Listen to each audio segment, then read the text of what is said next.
에스겔서 말씀을 우리가 보면 몇 번 말씀드렸던 것 같은데 복잡하지 않습니다. 하나님의 영광이 떠났다가 스스로 하나님의 영광을 다시 회복하시는 말씀입니다. 그래서 오늘 읽어드렸던 본문에 보면 11장에 하나님의 영광이 예루살렘 성전을 떠나시거든요. 근데 그 떠났던 하나님의 영광이 다시 돌아옵니다. 하나님의 영광이라고 하는 것은 그 하나님의 거룩하심의 그 임재, 그 무게, 그 감당할 수 없는 충만함을 하나님의 영광이라고 우리가 표현할 수가 있겠습니다. 그래서 그 광경이 무엇입니까?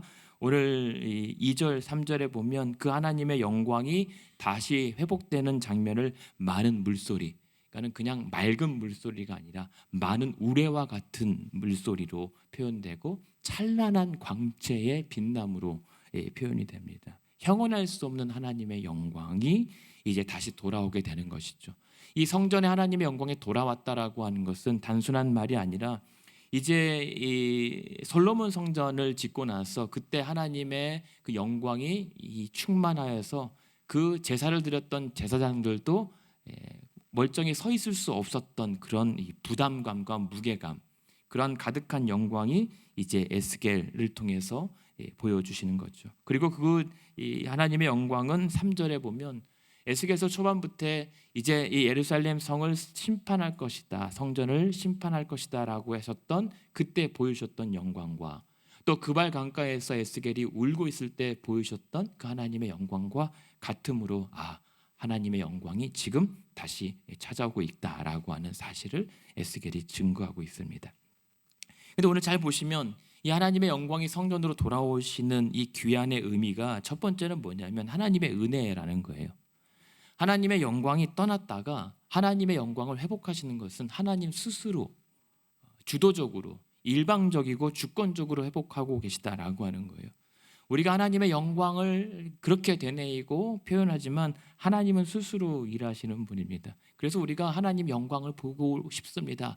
하나님 영광 받으시옵소서 암만 해도 안 됩니다. 왜냐하면 하나님은 스스로 하나님의 이름을 위하여 자신의 영광을 취하시는 분이기 때문입니다.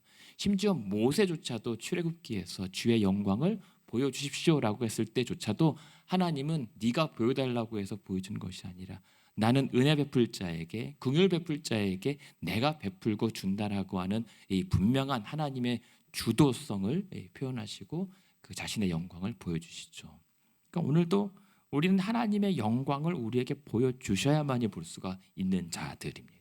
하나님 영광 함부로 우리가 쥐락펴락 해서는 못 되는 겁니다. 그게. 게다가 지금 오늘 그 하나님의 영광이 어디를 통해서 들어옵니까? 1절에 동문, 동쪽을 향한 문이에요. 이 동문은 10장, 11장을 나중에 이걸 대조하면서 보셔야 되는데 하나님의 영광이 떠나갔던 문이에요. 동문. 일반적으로 유대인들에게 동쪽 문은 왕의 입구라고 표현합니다.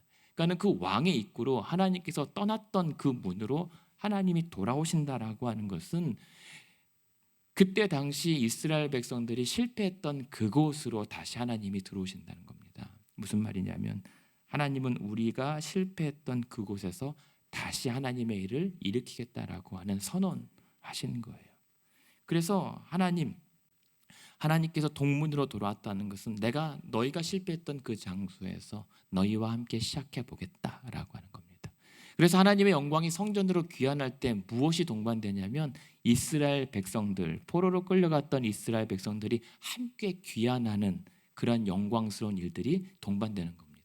그래서 하나님이 이 영광을 다시 회복하신다라고 하는 것은 이스라엘 백성들을 다시 일으키겠다라고 하는 약속까지 함께 동반되는 겁니다. 그래서 어떻게 되는 겁니까? 그래서 뭘 하고 싶으신 거예요? 7절입니다.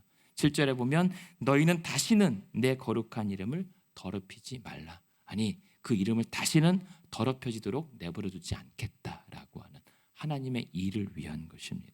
그것이 하나님의 영광을 돌이키시는 이런 의미였습니다. 그런데 또 생각해 봅니다. 하나님은 그렇다면 어디에서든 하나님의 영광을 나타낼 수 있는 분인데 굳이 성전에 집착하실까? 계속 성전으로 하나님의 영광을 회복하시거든요. 그렇다면 이 성전의 의미가 무엇인가? 7절에 보시면 인자야 이는 내 보좌에 쳐서 내 발을 두른 쳐서 내가 이스라엘 족속 가운데 영원히 있을 곳이다 라고 얘기합니다. 이가 성전이에요. 그러니까 이 말은 뭐냐면 성전은 하나님의 통치가 이루어지는 장소, 그리고 하나님의 임재가 일어나는 현장입니다. 그리고 하나님의 우리와 함께 거하시는 거룩한 처소가 성전입니다. 그러니까 하나님의 살집인 거예요. 그러니까 거룩하신 하나님의 살집이 성전, 거룩한 처소라고 한다면 이들이 왜 멸망할 수밖에 없었죠? 8절에 보시면 이들이 그러한 하나님의 거룩한 처소와 통치와 임재가 있는 곳을 더럽혔습니다. 가증한 일로 거룩한 이름을 더럽혔고 음란으로, 영적인 음란으로 하나님의 이름을 더럽혔었던 것이죠. 그래서 그것을 여기 보면 8절 중반에 보면 겨우 한 담이라고 하거든요. 그러니까 그렇게 가증한 일을 해놓고 담벼락 하나 겨우 세우는 채 눈 가리고 아웅했다는 겁니다. 하나님 모르시겠거니. 하지만 우리가 잘 알죠. 에스겔서 초반부에 에스겔에게 보여줬던 환상이 무엇입니까? 그 담벼락으로 가려서 멀쩡해 보였지만 그 담구멍으로 들여다본 이 성전의 그 영적인 죄악들, 그 우글거렸던 우상들의 폐악을 에스겔은 분명히 보았고 하나님도 분명히 아셨기 때문에 그 성전을 더럽혔기 때문에, 성전을 더럽혔다라고 하는 것은 결국은 하나님을 더럽힌 죄악으로 심판받을 수밖에 없었던 것입니다. 그런데 다시는 그러한 일들이 없게 하겠다라고 하나님의 영광을 다시 귀환하시고 9절에 보면 뭐라고 선포하십니까? 내가 돌아온 의미는 이제는 그들이 그 음란과 왕들의 시체를 내게 멀리 제거하여 버리고 그리하면 내가 그들 가운데 영원히 살겠다. 결국 하나님의 영광을 회복하신 이유는 내가 다시 너희와 영원히 한번 살아보고 싶다. 다시 시작해 보자라고 하는 겁니다. 그게 복음이에요. 복음이라는 것이 무엇입니까? 한번 실패하고 넘어졌다면 끝난 것이 아니라 실패했으나 멸망할 수밖에 없지만 하나님의 은혜 가운데 다시 언제든지 일어나 볼 수 있는 것. 그것이 복음이라는 말입니다. 하나님은 그렇게 스스로 하나님의 영광을 회복하심으로 말미암아 하나님의 백성들과 함께 다시 해보자라고 말씀하고 계시는 거예요. 그러니까 결국은 성전이라고 하는 것은 뭐냐면 결국 장소의 의미가 아닙니다. 하나님의 영광이 임한 곳이 성전이에요. 하나님께서 계시는 곳, 하나님께서 사시는 곳이 성전이라는 말입니다. 그래서 계시록에 보면 성전이 따로 없어요. 구약 성경에 이렇게 성전을 계속 보여줬던 것은 하나님의 임재의 장소의 거룩함을 그렇게 우리가 가시적으로 볼 수 있도록 보여주신 것이 성전인데, 사실은 하나님의 영광이 떠난 곳은 성전이 더 이상 아니었던 거예요. 하나님의 영광이 있는 곳이 성전입니다. 그런데 요한계시록의 마지막 우리가 가게 될 살게 될 하나님 나라의 천국의 모습은 이렇게 얘기합니다. 성전이 없다는 거예요. 왜요? 하나님과 함께하는 그 자체가 성전이니까. 하나님 계신 곳이, 아니 하나님의 영광이 임한 곳이 성전입니다.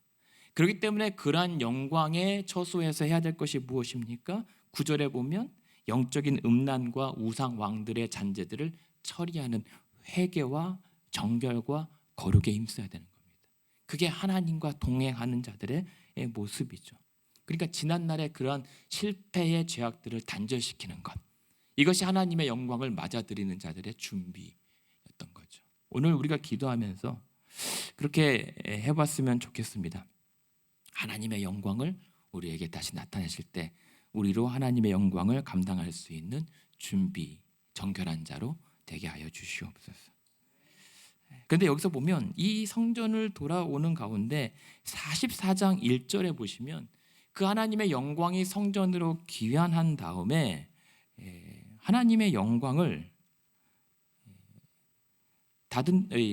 들어온 다음에 그 성전의 문을 닫아버리세요. 아니 왜 닫죠? 이제 활짝 열어서 누구든지 하나님의 영광을 이제 경험해야 될 텐데 말입니다. 이제 그 말은 뭐냐면 44장 1절 2절에 보면 그 문이 닫혀서 여호와께서 이르시되 이 문은 닫고 다시는 열지 못할 것이다 라고 하는 것은 문을 닫았잖아요.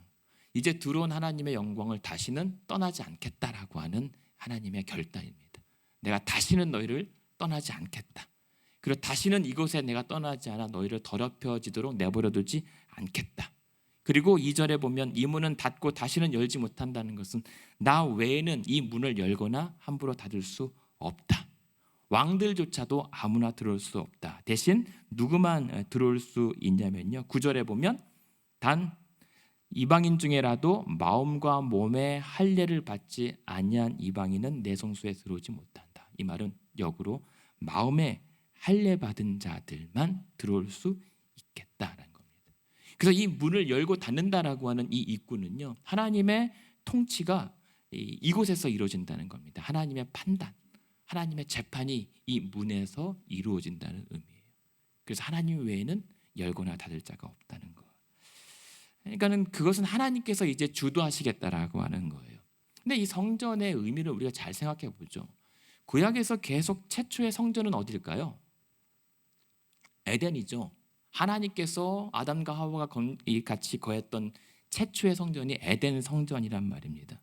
그리고 나아가서 이 성전의 확장된 모습이 사실은 창세기의 노아의 방주예요. 아무나 들어가거나 열거나 닫을 수 없는 이 상태. 그러다가 이 광야에 모세를 통해서 짓게 하셨던 성막, 그것이 하나님의 성전의 그 다음 버전입니다. 그리고 성막에 임했던 하나님의 영광이 불과 구름으로 나타났던 그때가 바로 이 성전의 이 어떤 발전된 이 모습입니다. 그리고 그 가운데 하나님의 영광이 솔로몬 성전으로 이제 임하게 되죠. 그것이 솔로몬 성전의 이 옛 버전입니다. 지금 성전에. 근데 그 성전이 무너졌어요. 에스겔에게 보여주신 성전은 솔로몬 성전이 아닙니다. 다 회파됐습니다. 대신에 이제 포로 때 돌아와서 수룹바벨로 짓게 했던 수룹바벨 성전, 그러나 학개 선지자를 통해서 실망했던 솔로몬 성전의 영광에 비하면 너무 초라한 이 성전에 실망하는 백성들에게 학개를 통해서 뭐라고 말하죠? 이 성전의 나중 영광이 이전 영광보다 클 것이다 라고 했던 이 수룹바벨 성전이 이제 곧 보게 될 사실은 이 지상에 회복된 성전의 모습입니다. 그런데요, 그러나 이 성전이 신약 성경으로 넘어가면서 어떻게 되냐면 요한복음에 보면 말씀이 육신이 돼서 아버지의 독생자의 영광을 예수 그리스도를 통해서 나타내서요. 그래서 히브리서에 보면 하나님의 영광의 본체요 광채가 바로 예수 그리스도라고 말씀하시거든요. 근데 그 예수 그리스도께서 뭐라고 얘기하냐면 자신을 가리켜 내가 성전이라고 얘기해요. 그러니까 뭐냐면 이 구약의 성전이 결국에는 신약의 예수 그리스도로 확장이 되는 거죠. 그래서 예수 그리스도와 함께 거한 곳이 성전. 조금 전에 말씀드렸던 것처럼 계시록의 성전은 예수 그리스도와 함께 우리가 거하는 곳이 성전이 되는 거예요. 그러니까 지금 결국은 이 성전이라고 하는 의미는 하나님과 우리가 함께 살 집을 성전이라고 표현한단 말입니다. 그리고 그것은 요한복음 14장에 보면 예수님께서 너희 제자들에게 너희를 위하여 살 집을 예비하러 간다. 아버지 집에는 살 곳이 많다라고 하셨던 그 우리와 예수가 함께 살 신혼집 같은 것이 성전입니다. 그러니까 어떤 거룩하고 웅장한 건물로서가 아니라 진짜 하나님의 영광 가운데 거하게 되는 처소. 그리고 그것에 예수 그리스도의 영광이 함께 임하는 장소. 그래서 성전은 오늘 우리에겐 교회로 확장이 되는 겁니다. 그러니까 뭐라고 하냐면 결국은 예수 그리스도가 하나님의 영광이란 말이에요. 그러니까 예수의 영광이 결국은 교회의 영광입니다. 그러니까 교회에 예수 그리스도, 하나님의 영광이신 예수 그리스도와 그리고 십자가를 통하여 거두신 영광이 없으면 그 교회는 하나님의 영광이 부재한 곳입니다. 더 이상 교회가 아니게 된 거죠. 그래서 오늘 이 모든 이 성전의 의미와 하나님의 영광을 종합하면 우리가 하나님 영광 받으시옵소서라고 했을 때는 결국은 예수 그리스도의 십자가를 통하여 취하신 하나님의 영광을 바라보는 거예요. 하나님 영광 받으시옵소서. 우리의 예배, 기도, 어떠한 행위로도 하나님 영광 안 받으세요. 오직 예수 그리스도를 통해서만 영광 받으신단 말이에요. 그리고 그것이 교회입니다. 그러니까 오늘도 하나님 영광을 보여주시옵소서. 하나님의 영광을 나타내 주시옵소서. 예수 그리스도의 십자가를 바라보는 겁니다. 그리고 그랬을 때에 하나님의 영광이 우리 가운데 임하게 되는 것을 경험하게 되는 거죠. 왜 십자가를 바라봐요? 그 십자가를 바라보면서 하나님은 누구신가? 그리고 하나님께서 우리를 위해서 어떤 일을 하셨는지를 기억하는 것이 바로 우리의 몫이기 때문입니다. 보세요. 하나님의 영광이신 예수 그리스도께서 우리에게 어떻게 영광을 나타내셨죠? 예수님은 우리가 실패했던 곳으로 찾아오셨던 거거든요. 우리가 실패했던 곳, 그리고 우리가 죽어야 했던 그 장소였던 십자가로 예수님은 찾아오셨단 말입니다. 그리고 우리가 실패했던 그곳에서 우리가 죽고 다시 십자가의 은혜로 시작하게 하시는 그 사역이 십자가의 사역이었고, 예수께서 우리에게 나타내 주신 십자가의 영광이었던 겁니다. 그리고 십자가의 영광을 보여주신 이유로 예수님은 내가 양의 문이다, 내가 오직 길이요 생명이요 진리이기 때문에 나로 말미암지 않고는 아버지께로 올 자가 없다라고 분명히 선언하셨어요. 이 문은 예수님만 단속할 수가 있는 겁니다. 그래서 교회는 누굽니까? 예수를 우리의 구주로 고백하는 자들만 들어올 수 있는 곳이에요. 그리고 이 교회라고 하는 것은, 그래서 그렇게 모여진 공동체의 교회는 천국에 보여질, 천국에서 우리가 경험하게 될 새 성전의 모습을 우리가 이 땅에서 구현하면서 사는 거예요. 교회입니다. 그게 교회입니다. 성전보다 더 확장된 거죠. 그래서 교회의 영광은 예수님의 영광이고 십자가의 영광으로 드러나는 거죠. 그리고 예수님은 요한복음 17장에 이렇게 기도하시거든요. 내게 주신 영광을 그들도 보게 하여 주시옵소서. 진리로 거룩함으로 하나 되어서 내게 주신 아버지의 영광을 그들도 보게 하시고 알게 하여 주시옵소서. 세상에 나타나게 하여 주시옵소서. 그렇기 때문에 오늘 우리가 세워가는 이 성전의 확장판인 이 교회의 영광은 우리에 대함이 아니라 예수 그리스도의 십자가에 대한 겁니다.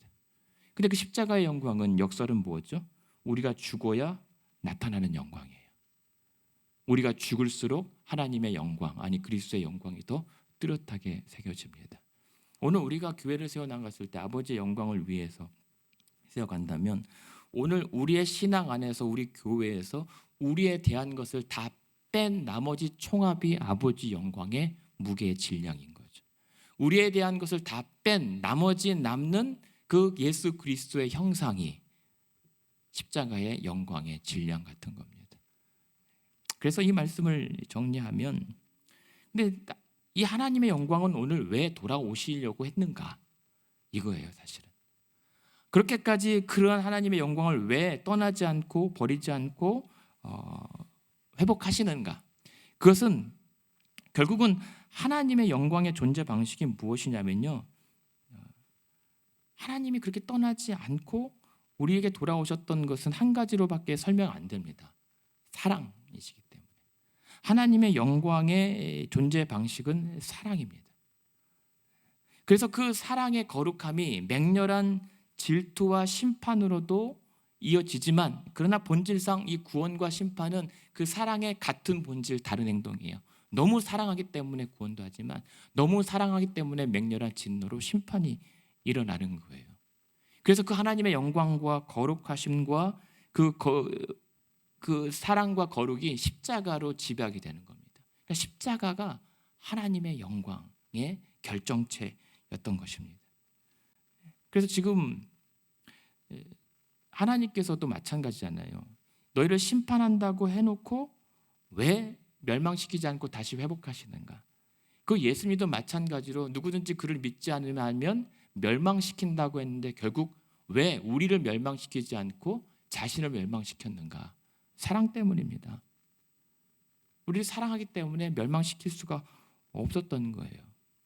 그래서요, 이 에스겔서에 보면 하나님의 영광이 예루살렘 성전을 떠나는데 한 번에 안 떠나요.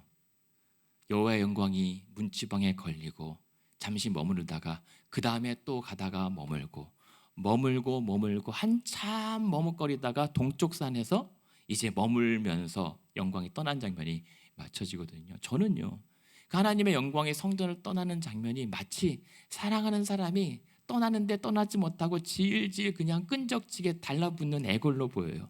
영광이 떠나다가 다시 그 문지방을 돌아보면서 안타까워하고, 가다가 한 걸음 멈추다가 또 돌아보고 안타까워하고, 그리고 나가서는 결국엔 그 성전을 밟으면서 동쪽 산에 머물러서 이제 하나님의 영광이 멈추거든요.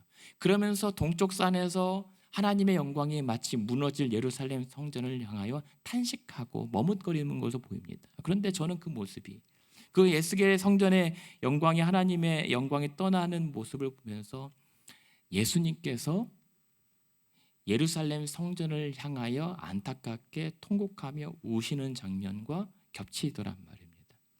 그러니까 하나님의 영광은 사랑입니다. 그래서 떠나지 못하고 다시 돌아오실 수밖에 없는 거예요. 우리 스스로 회복할 수가 없는 겁니다. 그래서 하나님의 영광이 다시 돌아오시는 대목이 임마누엘인 거죠. 임마누엘은 무엇입니까? 내가 너를 떠나지 않고 영원토록 함께하겠다라고 하는 겁니다.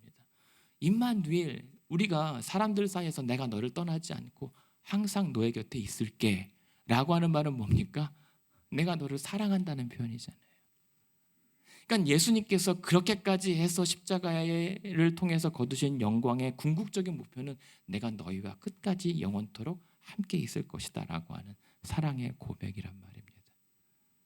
그렇다면 결론은 무엇이냐면, 오늘 우리가 기도할 때 정말 놓치지 말아야 할 기도의 제목 중에 그것이 무엇입니까? 아버지의 영광을 내게도 보여주시옵소서.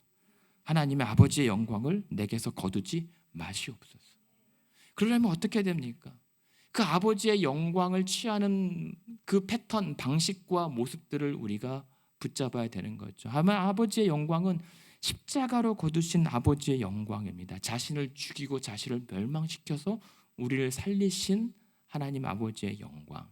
그래서 포로로 끌려갔던 백성들과 함께하면서 같이 고난받고 같이 수치당하면서 하나님의 약속의 때를 같이 곁에서 지켜주셨던 하나님의 임재와 동행하심.